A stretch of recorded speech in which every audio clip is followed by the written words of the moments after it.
Pasca penggerebekan gudang PT Indobras Unggul Kamis lalu, salah satu pasar swalayan di kawasan Tangerang Selatan, Banten menarik beras maknyus dan cap ayam jago dari toko. Dan berikut liputan reporter Nadia Atmaji serta juru kamera Ari Jayusman.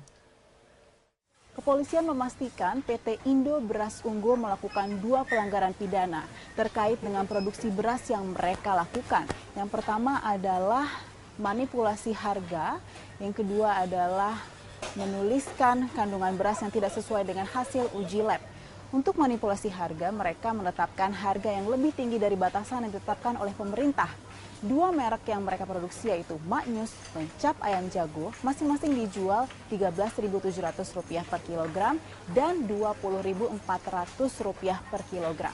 Padahal batasan yang ditetapkan oleh pemerintah adalah Rp9.000 per kilogramnya. Tindakan ini dikatakan sebagai perbuatan curang yang bisa merugikan pengusaha lain. Sementara itu, untuk kandungan beras yang ditulis tidak sesuai, yaitu untuk karbohidrat, lemak, dan juga protein. Di tempat saat ini saya berada di sebuah swalayan di kawasan Tangerang, kami melihat bahwa tulisan beras maknyus dan cap ayam jago ini masih tertulis di daftar jenis merek yang ada di swalayan ini. Kendati demikian, saat kami cari tidak ada jenis beras tersebut, yang ada hanyalah merek Topi Koki, kemudian ada merek Hoki, Pandan Wangi, Rojo Lele, dan jenis merek lainnya untuk jenis beras premium seperti maknyus dan cap ayam jago. Ketika kami tanyakan kepada pengelola swalayan, 2 jenis beras ini memang banyak dicari oleh pelanggan yang datang ke sini. Kendati demikian, saat pihak swalayan mengetahui bahwa ada permasalahan yang melingkupi 2 merek ini, mereka langsung mengembalikan 2 jenis beras ini ke distributornya. Masalah beras ini sudah diketahui oleh pemerintah, ada perdagangan yang tidak sehat dalam komoditas beras. Jaringan-jaringan ini kemudian mengatur harga dan pemerintah pun tidak bisa mengendalikan harga komoditas beras. Padahal komoditas ini mendapatkan subsidi yang cukup besar hingga triliunan rupiah dari mulai pupuknya hingga benihnya. Dan hingga saat ini pemerintah bersama dengan satuan tugasnya, ada kepolisian, Kementerian Perdagangan, Pertanian, dan juga KPPU menyelidiki masalah ini dan mengetahui akar permasalahan di mana untuk menentukan siapa yang bertanggung jawab atas kejadian ini. Dari Tangerang Selatan, Nadia Atmaji, Ari Jayusman, Metro TV.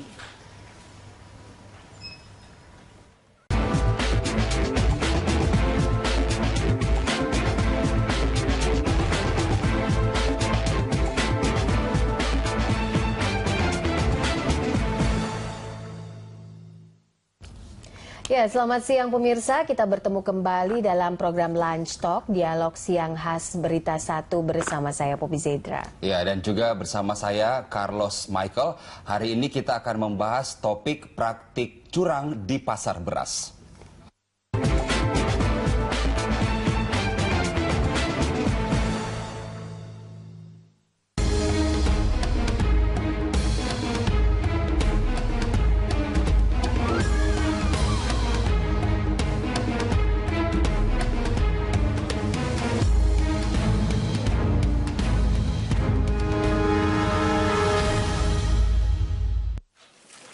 Polisi menyegel kantor PT Indobras Unggul yang menjadi produsen beras merek Maknyus dan cap ayam jago. Perusahaan ini diduga melakukan penipuan dengan menjual beras medium bersubsidi seharga beras premium. Menteri Pertanian Amran Sulaiman mengatakan penipuan yang dilakukan PT Indobras ini tergolong kejahatan sangat serius. Sebagai produsen besar, PT Indobras melalui anak usaha PT Tiga Pilar memainkan disparitas harga terlalu tinggi. Beras seharga Rp9.000 dijual dengan harga Rp20.000. Sementara itu, Kapolri Jenderal Tito Karnavian mengatakan modus yang digunakan PT Indobras Unggul adalah dengan mengemas beras IR64 dengan label cap ayam jago dan Maknyus.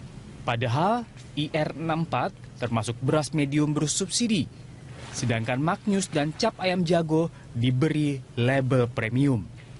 Praktek curang ini diketahui setelah Satgas Pangan melakukan pemeriksaan, di mana dari hasil pemeriksaan laboratorium diketahui label kandungan gizi pada kemasan tidak sesuai dengan produk yang dijual.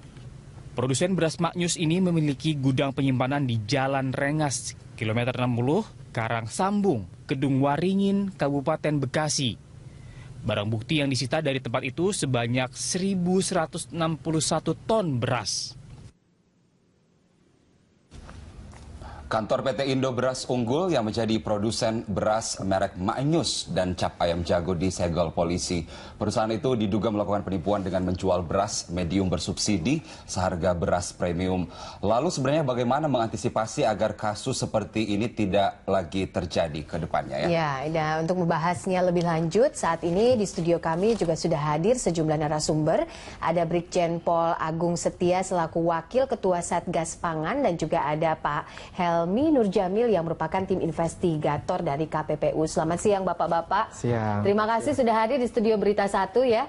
Ini benar-benar lagi mengemuka permasalahan ini dan terjadi praktik kecurangan begitu dari PT Indo Beras Unggul ya. Beras Unggul. Bagaimana sih Pak ceritanya Pak Agung yang saat itu juga mungkin ikut menggerebek ya? Kita ingin sampaikan bahwa proses ini adalah proses penyidikan, penegakan hukum. Jadi kita tentu berdasarkan dasar atas fakta-fakta hukum. Jadi prosesnya adalah, ini kasus ada laporan yang harus kita tindak lanjuti dari masyarakat yang tentunya kita sudah lakukan pendalaman melalui proses penyelidikan. Di penyelidikan ini kita sudah mendalami, tidak hanya di Bekasi tapi di tempat-tempat lain juga kita lakukan pendalaman, mengumpulkan bukti dan kemudian fakta-fakta di lapangan yang kemudian kita uji bukti-bukti itu dan fakta-fakta itu dan kita simpulkan bahwa peristiwa atas suatu kejahatan atau tindak pidana sudah terjadi. Oke, Pak Agung, ini penyelidikannya ini terjadi setelah berapa lama? Artinya laporannya sudah lama atau baru-baru saja kemudian diselidiki lalu akhirnya dilakukan penggerebekan begitu? Ya, laporannya beberapa waktu yang lalu, tapi penyelidikan tentang masalah ini kita di bagian Direktorat Timideksus itu ada Subdit Industri dan Perdagangan yang tentunya memiliki basis data yang terus kita update terkait dengan hal-hal yang berkaitan dengan masalah perdagangan. Dan itulah yang kemudian dengan adanya laporan ini menjadi bagian yang tidak terpisah untuk kita mendalami dari basis data yang kita punya untuk kemudian mencari peristiwa apa yang terjadi dan kita temukan. Hasil laboratoriumnya seperti apa Pak? Hasil penyelidikan tesnya itu seperti apa? Berasnya seperti apa? Jadi sebelum ke laboratorium, setelah kita temukan bahwa kita tetapkan, kita putuskan bahwa ada peristiwa tindak pidana, kita kemudian melakukan langkah penyidikan. Penyidikan ini kan satu rangkaian untuk mencari alat bukti. Dengan alat bukti itu baru nanti kita menentukan tersangkanya. Kita pada tahap mencari alat bukti dan kemudian kita lakukan langkah-langkah, salah satunya adalah pemeriksaan laboratorium. Dan kita sudah lakukan itu. Dan kita temukan adanya perbedaan apa yang ada dalam kemasan, label dalam kemasan dengan isi kandungannya. Ya, ini patut diapresiasi karena sikap pesimis masyarakat bahwa biasanya kan polisi menangkap paling gudang kecil atau mungkin toko kecil. Ini gede ya, dengan beras harganya triliunan rupiah. Bagaimana kemudian memastikan Pak Agung bahwa memang ini adalah memang benar-benar pelanggaran hukum, bukan justru sebaliknya adalah semacam jebakan gitu dari pengusaha lain misalnya? Iya, saya selalu mendapat pertanyaan serupa dengan dalam penanganan kasus-kasus yang lain juga. Tapi kita yakinkan bahwa tidak ada satu pelanggaran hukum yang diperbolehkan. Itu catatan bagi kita semua, yang kemudian artinya bahwa saya punya kewajiban untuk menegakkan hukum itu. Dan kami punya perangkatnya untuk menemukan faktanya. Secara profesional harus kita tegakkan ini dengan mengacu pada aturan hukum acara pidana, hukum yang lain yang mengatur tentang ini, dan kita sudah lakukan itu. Dan artinya bahwa apa yang kita temukan sekarang ini adalah dari rangkaian proses mulai dari penyelidikan. Tidak tiba-tiba datang dari langit kami datang. Tiba-tiba durian runtuh ya? Tidak. Kami lakukan dari proses penyelidikan, bahkan kita menguji. Kita sempat ke lab laboratorium dulu untuk menguji dan memastikan bahwa itu sesuatu yang melanggar, baru kita mengambil. Ini bahayanya untuk masyarakat apa sih yang dilihat kemudian menyimpulkan bahwa ini sebuah pelanggaran hukum? Pasti juga ada kerugian di sana. Ya. Apa kemudian yang diakibatkan dari persoalan ini untuk masyarakat yang lebih luas? Iya, tadi saya mendapat dengan judulnya mencurangi ya. Mencurangi pasar beras. Ya. Jadi masyarakat tentunya sekarang masyarakat sudah cukup terbuka dan cukup memahami dan pandai untuk menilai sesuatu hal.